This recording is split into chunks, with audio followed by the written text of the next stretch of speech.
ॐ वेङ्कटेशाय नमः। ॐ शेषाद्रिनिलयाय नमः। ॐ सदानन्दाय नमः। ॐ जगत्प्रभवे नमः। ॐ जगत्साक्षिणे नमः। ॐ श्रीनिवासाय नमः। ॐ लक्ष्मीपतये नमः। ॐ अनामयाय नमः। ॐ अमृतांशाय नमः। ॐ जगद्वन्द्याय नमः। गोविन्दाय नमः। ॐ शाश्वताय नमः। ॐ प्रभुवे नमः। ॐ शेषशायिने नमः।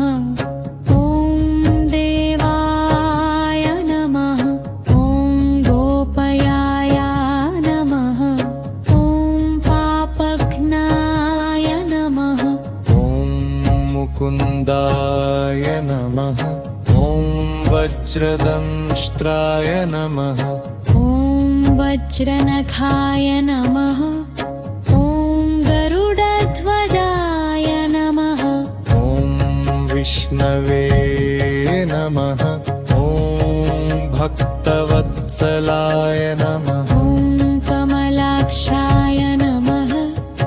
ॐ कृष्णाय नमः। ॐ गव्याय नमः। ॐ कन्याश्रवणतारेड्याय नमः। ॐ पीताम्बरधराय नमः। ॐ दानवार्दनाय नमः। ॐ त्रिगुणाश्रयाय नमः। ॐ निर्गुणाय नमः। ॐ निरञ्जनाय नमः। ॐ सच्चिदानन्दरूपाय नमः। ॐ शङ्खधराय नमः। ॐ चक्रधराय नमः। ॐ गदाधराय नमः। ॐ शार्ङ्गधराय नमः।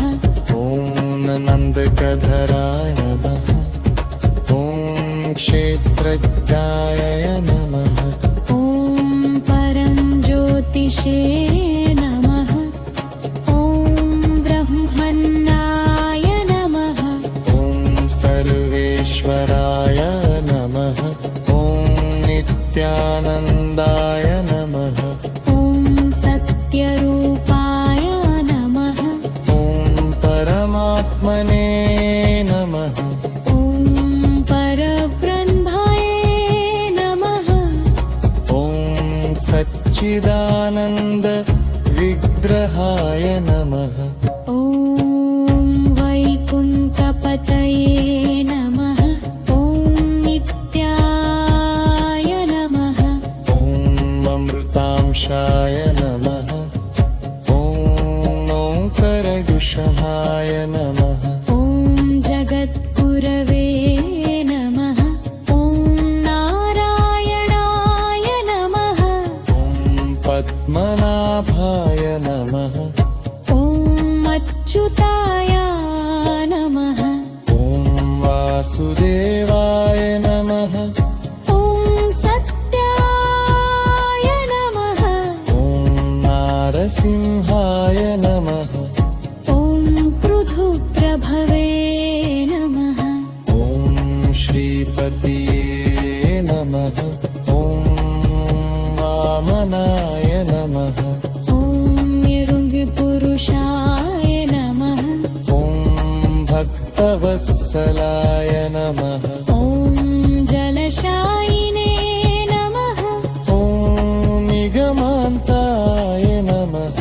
ॐ निर्गुणाय नमः।